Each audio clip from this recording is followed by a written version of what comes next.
Boris Johnson faced a grilling by the Privileges Committee this week to determine whether he recklessly or intentionally misled Parliament over partygate.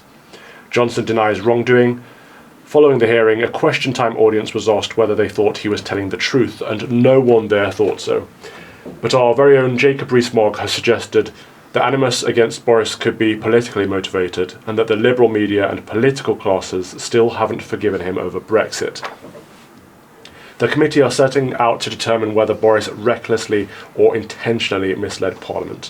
Why do you think this term recklessly was introduced? It seems possible that he could have recklessly but unintentionally misled them, and that surely this isn't as bad as lying, which would require intention. I'm afraid I am very firmly on Jacob Rees-Mogg's side on this. I think that the entire proceedings of the committee, I wouldn't call them a kangaroo court, but they are a political court. In other words, this is an action which has been taken against Boris, frankly, as an act of vengeance. It's draped in the language of propriety, of protecting parliamentary procedure, and so on. But really, it is no more and no less than an attempt at going back to the Middle Ages. And when a minister fell, he was impeached, attended, his head was cut off, and he was stripped of his property. And this is a version of that. Interestingly enough, it's exactly what's happening in America at the moment with Trump. The attack on Trump, remember, which has none of the dignity of, oh dear me, of Harriet Harman. I'm afraid the key figure is a figure just about as remote from dear, boring, uptight, throttled Harriet as possible. It is, of course, Stormzy Daniels. But the attempt at, as it were, putting Trump in cuffs, doing the perp walk, humiliating him, trying to exclude him from office. This seems to me to be a fundamental step backwards. We're seeing a everybody talks reverently about the separation of powers. I don't particularly believe in it. But what we're doing, and the whole proceedings of this Commons Committee demonstrated, we're increasingly confusing justice with politics.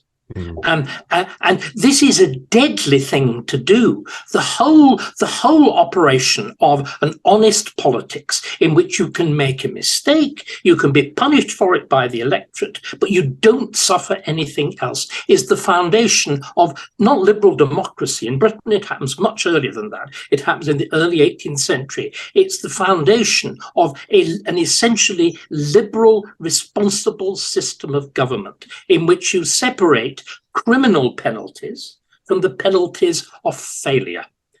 And it's immensely important that we distinguish between those. And it seems to me there's been a deliberate attempt with these proceedings at actually bringing those two things together and draping what is a nakedly political trial in a pretense of defending political morality. And that, is a really dishonest, that's much more dishonest and much more damaging than Boris. Because the final point, and it's one that Jacob, whom I do not always agree with, has also made, this leads to tit for tat.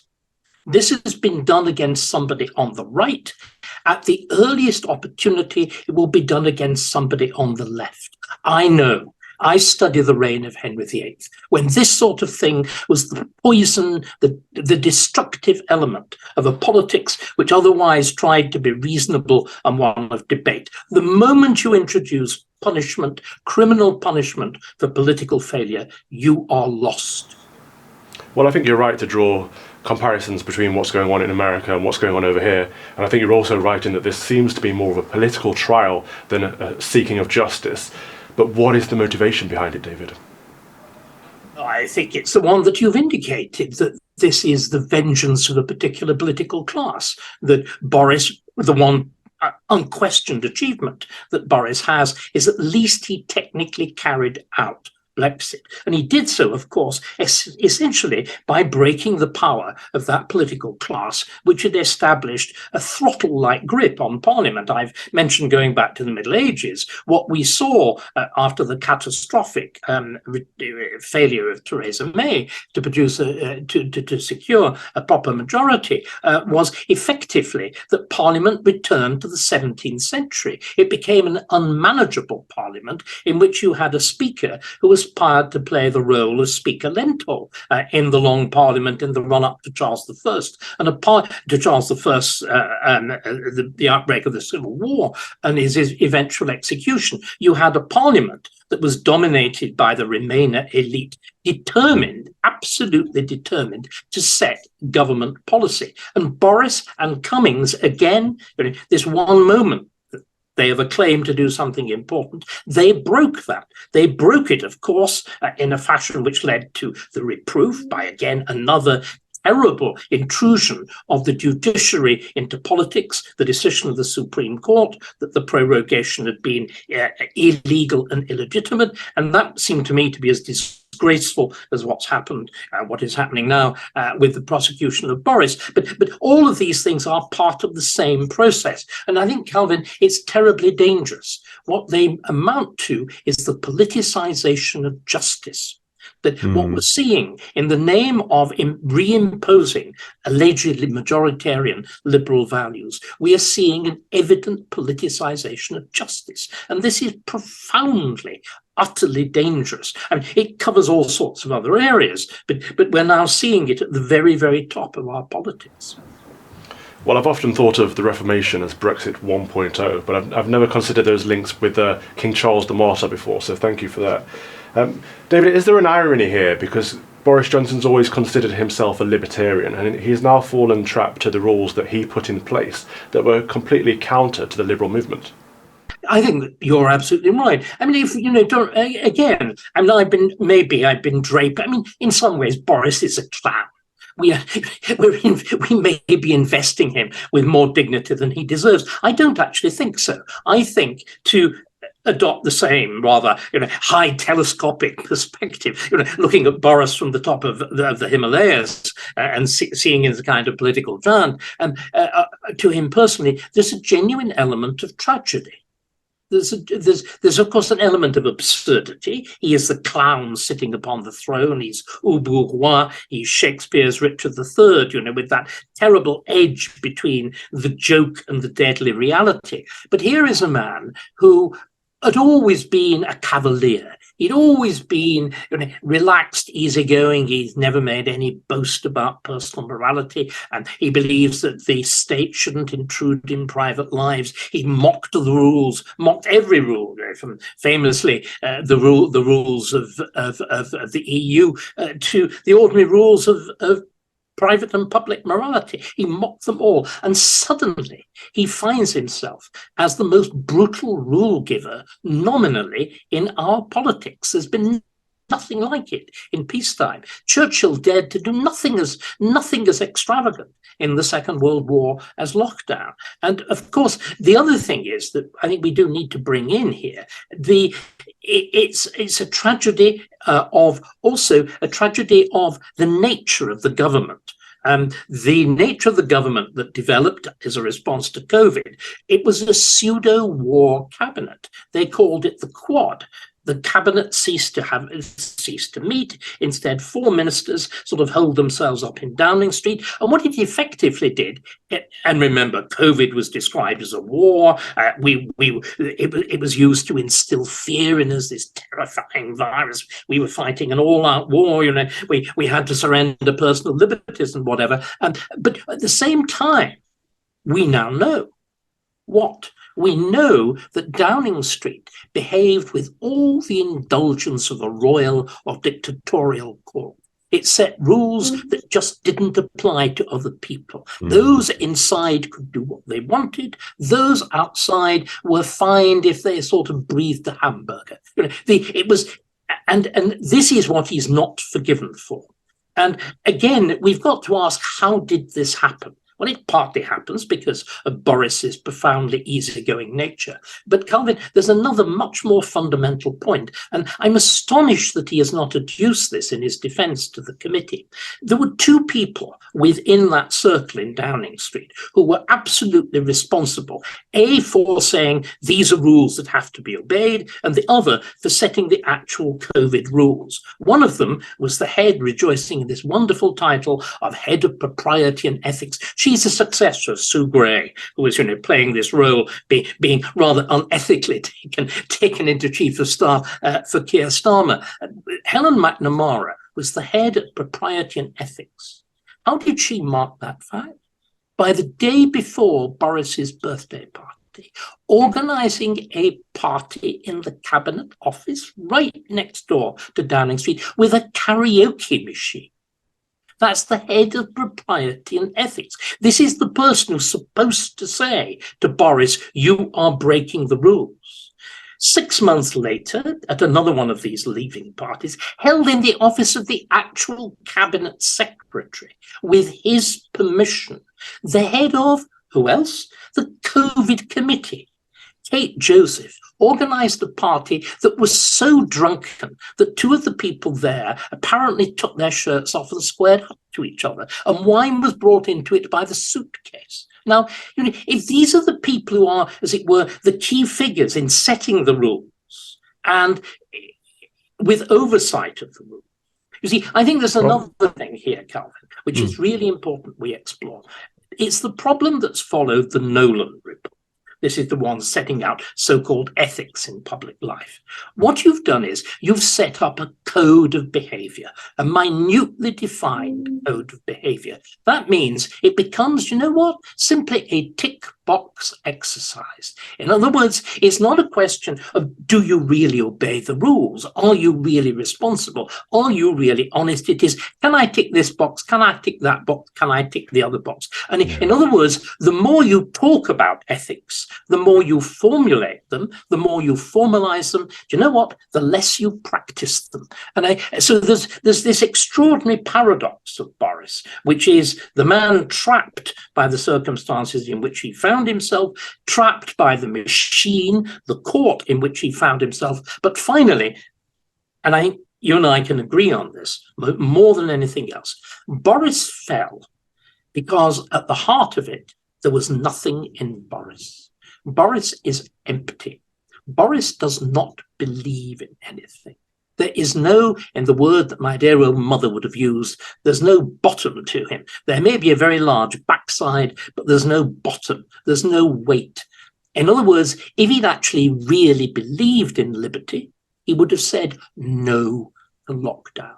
But Boris, in that famous expression of the awful Dominic Cummings, Boris was like a wonky shopping trolley. He was pushed from one side to another. No bottom, no actual beliefs. I'm not entirely convinced. I do think Boris has a set of beliefs, but I don't think he's strong enough or he has the will to enforce his beliefs and to follow through with them. I do think he was pushed around, as you say, but in the wrong direction against his beliefs, unfortunately. And I think if he'd have stuck with his libertarian roots, we might not have been in the mess we're in today. But I do have to clarify that I can't verify Helen McNamara or Kate Joseph's positions on this. But when we look at the wider picture, you mentioned that this was essentially a war cabinet, making executive decisions as if we were in wartime. But we can draw a parallel to other situations where we've been in those circumstances, and we haven't had a result that we're seeing now. For example, Tony Blair. Lots of people will suggest that there are war crimes to answer for his situation with Iraq. But where's the hearing for Tony Blair? Well, I mean, there was one. We had an inquiry afterwards that did, in fact, condemn very seriously the errors of judgment and, indeed, the deliberate perversion of evidence. But, of course, it was an inquiry. It was not, as it were, a quasi-judicial thing. This is the great difference. It wasn't quasi-judicial. It was a public inquiry.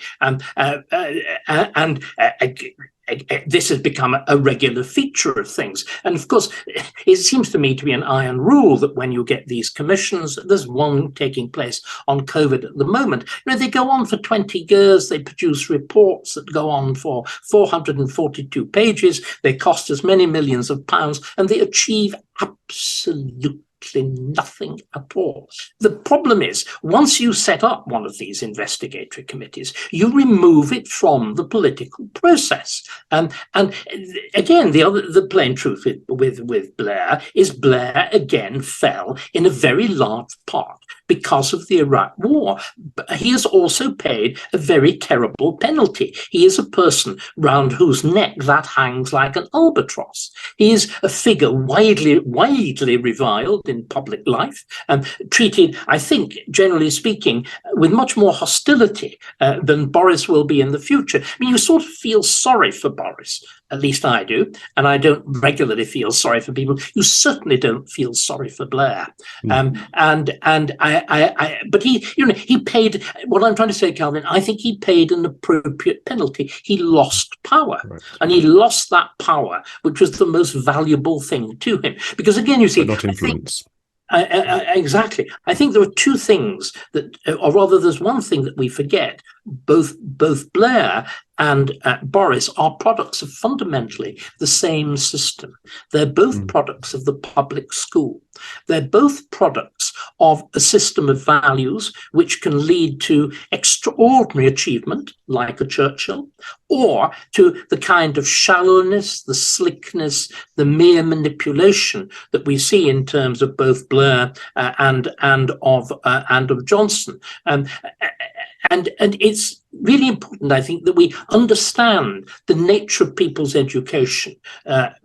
I'm labouring at the moment wildly, and one of the reasons I've been sort of having my head down so much is that I've been working on, at last, trying to make sense of the man that I've studied most of my life, Henry VIII. The key is always education. It's always those early years and the very peculiar nature of the British public school system. With, on the one hand, it's cultivation of greatness, it's cultivation of ambition, but on the other hand, it's equal cultivation of the thing that characterizes both Boris and Blair: easy rhetoric, a flow of language that's like a syrup, which both drowns you and sends you to sleep and dulls responses. They are very, very typical examples of it. Whereas, of course, a Churchill is an example of that system working at its very best, with the course driven by ambition.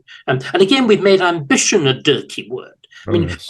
Boris wanting to be world king, I don't think that's a bad thing at all. I think you ambition, the desire for greatness, the desire to make an impact on things, I think is the basis of all human achievement. Yeah. And when I go, in fact, when I was at the Oxford Union debating on this subject, I found it profoundly depressing that the great bulk of the audience seemed to think they couldn't actually do very much, that they were victims of this sense of victimhood. You were there with the bus of prime ministers. You had the echo in that room of the great achievements of the 19th century, and all they seemed to be able to talk about was, there are big forces. We are victims. We can't act. The great purpose, the great point of the education that both Boris and Blair had and Churchill had was one that says you can do something. You must do something. You should do something. And it goes back to Cicero. It goes back to the great Romans. It goes back to the worship of ancestors, the notion of state service and whatever. But equally, it can disappear so easily up its own backside into that shallowness, into that vapid rhetoric. And now they're holding themselves back, absolutely. To wrap up, David, a lot of our viewers are still fans of Boris Johnson, and I think we can probably forgive him. However, should we still want him as a leader if we are true conservatives? No, I think, the only reason that people sort of have developed suddenly, isn't it amazing how quickly we get nostalgia nowadays?